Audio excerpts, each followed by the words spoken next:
of rare one-line mentions.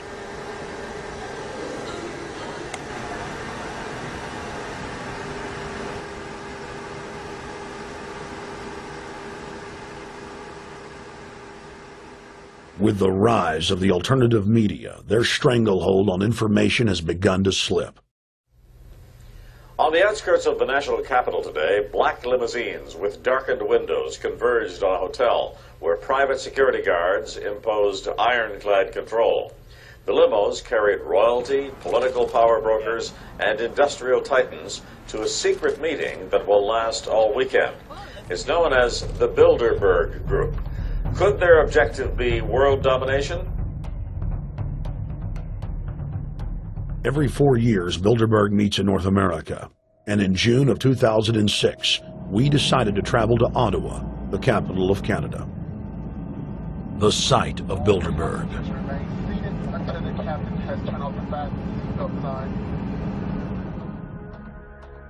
In Bilderberg's long history, many reporters attempting to cover the group have been harassed, detained, and even jailed.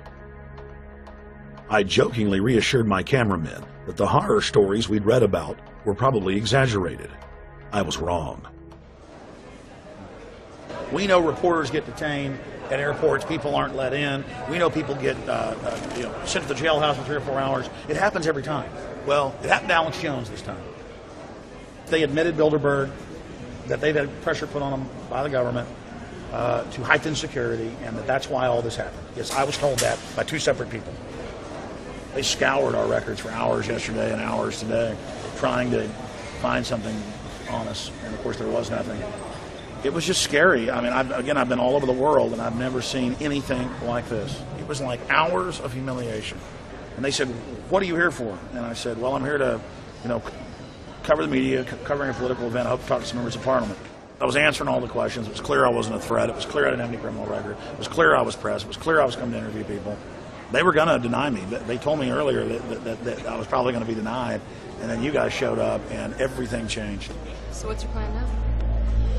My plan is to go out and try to interview Jim Tucker, try to go down to the Bilderberg Group and maybe catch some of them still arriving, and try to still make a documentary.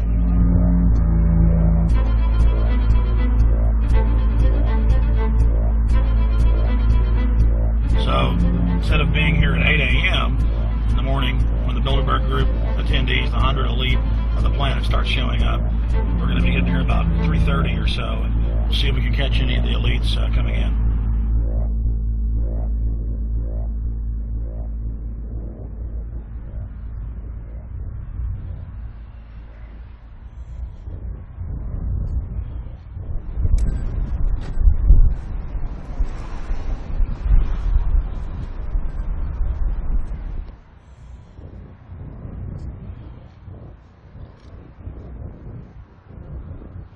What do you think is on the agenda for this edition of the Bilderberg Society's annual meeting? They're debating the attack on Iran. They're talking about how to take out Hugo Chavez. They're talking about how to get their American Union in that destroys Canadian, U.S., and Mexican sovereignty. So we're talking about the death of Canada is what's happening in there right now. The death of your sovereignty is happening in there right now. CNN has even reported that these individuals have put out the policy reports through the Council on Foreign Relations that writes their scholarly white papers to end the United States, to end Canada, and to end Mexico. About 10 have come in. They've been coming in slowly in typically big black cars with what appears to be bulletproof glass, and we've got a few pictures of some of the people. We're being kept well back from the building by an awful lot of security people, but there'll be more security as this thing develops. Again, just a reminder to stay off the front, okay? I am. This is the line. We checked with the city. Thank you. How you doing? Yeah. Okay. The ex-president of Ireland? Maybe? Okay. Danny will know. I came here from upstate New York. I booked a room way in advance. When I checked in at 10 o'clock at night, they told me I had to be out at 8:30 in the morning. And so, of course, I complied to what they wanted. I wasn't happy about it because I had been tired. I drove quite a long way. Then I went down to have something to eat. and I just saw a bunch of security here, and I was wondering what was going on, and I asked questions, and they said they were having a wedding or they were having some sort of reception. So I decided to ask a couple more questions because I thought it was kind of weird. And then I saw them from my hotel window. They were in the back with flashlights looking at the trees, looking up through the trees, and they were also in front of the hotel combing. It looked like combing the hotel. So I kind of was wondering what was going on, and I left. I got up this morning. I checked out. And then the fellow that I spoke with, the last fellow I spoke with, said, well, you'll know all about it in the newspaper. Well, I didn't have to wait because there was a group of people out here telling me everything that was going on. They're not fooling anybody any longer when you've got this many cops, you know, and detaining Alex Jones at the border.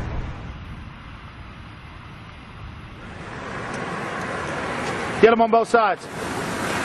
Yeah, you crook. Yeah, you're going to go to jail like Ken Lay.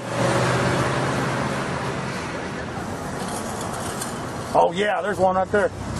Hi. Hey, we're not your property. We're not your slaves. We're going to defeat the New World Order. The New World Order is going to be defeated. You realize that? I'm glad you do. Always does throughout history.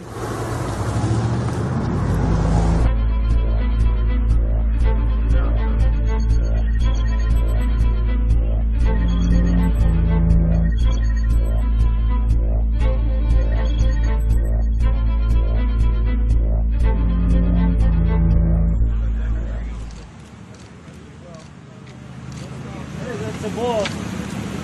Boss is leaving. Etienne Davignon is the honorary chairman of the Bilderberg Group, as well as the head of its steering committee.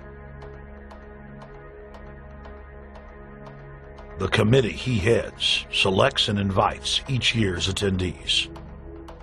In the last decade, the list of attendees has been leaked to reporters by moles on the inside. Veteran newspaper reporter Jim Tucker has been covering the Bilderberg meetings for over 30 years and has physically attended more than 20. We traveled back to our hotel to see if Jim Tucker received the 2006 list. First heard about Bilderberg in 1975, and I said, I don't believe it. That's not possible.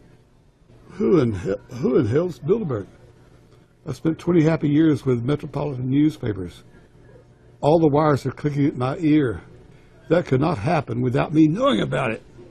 And the thing that first impressed me most was columns in 1957 by the late, great Westbrook Pegler, widely syndicated columnist. He wrote 2 lengthy columns about how approximately 100 leaders of international finance, heads of state, high public officials were meeting behind armed guards and closed doors on Jekyll Island, sealed off. What are these powerful internationalists doing? And why is it so secret? Why do they have armed guards outside? Why is it sealed off? The newspapers totally ignore it. Not a word. Total blackout in the United States. Since then, I've never stopped pursuing Bilderberg, the whole international gangster organization led by Rockefellers and Rothschilds as they manipulate the world for their own selfish interest.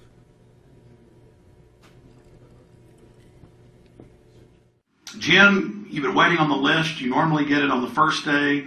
You haven't gotten it. We're told it might come in today. How important is that list? It's absolutely essential, although identifying people outside, as we always do, is important too, to find out who is not on their own list. In recent years, someone from Europe has sent a machine copy with a letterhead and so forth without identifying himself. So far, I haven't heard from him.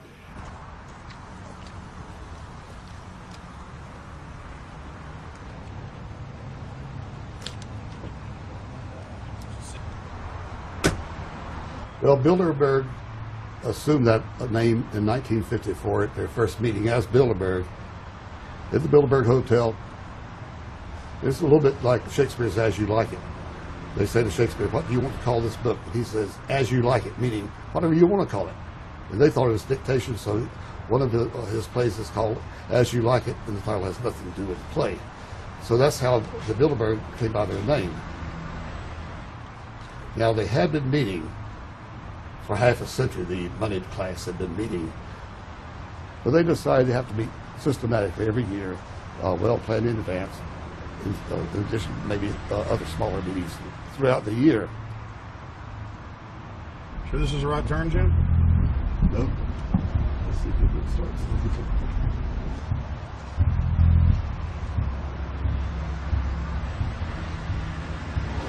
This is the global government. They are setting the world agenda. Inside right now, they're deciding on whether or not there will be a war with Iran. They're deciding whether or not taxes will increase, whether oil prices will be suppressed or increased. There's much more on the agenda that we'll be finding out in the fullness of time. But those are 3 items that are heavy on their list this year.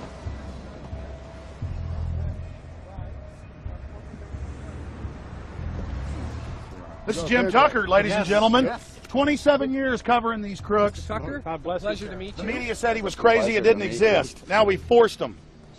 120 of the world's most powerful men, heads of state from Europe, high officials of the United States government, Treasury, White House, state, defense. They're setting the world agenda now. The reason they want secrecy is because they're doing evil. Evil is done under the cover of darkness. Good works are done in the sunshine.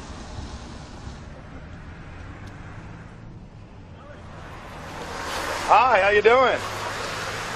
Good. Get off the property, please. Well, Jim has some questions for you. I need you to move off the property, please. Okay. Private property. Sure.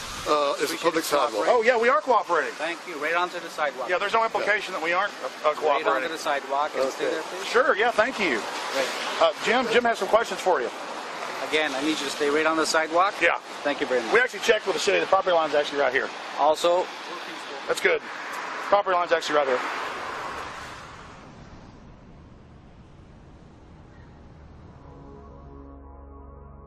We are on the verge of a global transformation. All we need is the right major crisis, and the nations will accept the New World Order. David Rockefeller. It's David Rockefeller and the Gordon Black at the beyond the hotel, and they had no bodyguards. One of my friends shouted, "Hey, Rockefeller!" and he turned back and he was afraid. My name's Rene. I'm from Manitoba. Drove about 26 hours to get here, just to show that I'm against the Bilderbergers, just to fight for my freedoms, fight for my rights, make sure that my children can grow up in a free country. My name is Daniel Estrelin, and I've been doing this for the last 15 years. I'm from Canada. I'm very proud of my country because, as you can see, there's a lot of people covering the Bilderberg conference. Last year, it took me 14 and a half hours to get to Munich. I was pulled off a plane in Milan. I was pulled off a plane in Munich. They interrogated me 4 hours in both places. I was able to call a friend, a journalist in Rome, as a result of his presence and others. Calling the Foreign Ministry Department in Italy, they backed off and they let me go. They basically told me that they'll keeping an eye on me 24 hours of the day. The little hotel where we were staying at, Jim and I, out of the 20 rooms, 6 were occupied, 3 by the CIA and 3 by the German Secret Service. That's how serious these people are, and that's how afraid they are of actually what we may be able to reveal and what we actually do reveal publicly about the Bilderberger intents. Daniel Estrelin has covered the Bilderberg meetings in Europe and North America for more than 15 years. His book, Club Bilderberg, has been translated into more than 20 languages and is a global bestseller. Estrelin has photographed many past Bilderberg meetings. Rockefeller frontman Henry Kissinger is always a key participant. Here you see the president of the CFR, Richard N. Haas, followed by Vice Chairman of Rothschild Europe, Franco Barnaby, who is speaking with Henry Kravitz. And behind him is Richard Holbrooke, former U.S. Ambassador to the United Nations. The head of Daimler Chrysler, Jürgen Erich Schrimp, arrives by helicopter.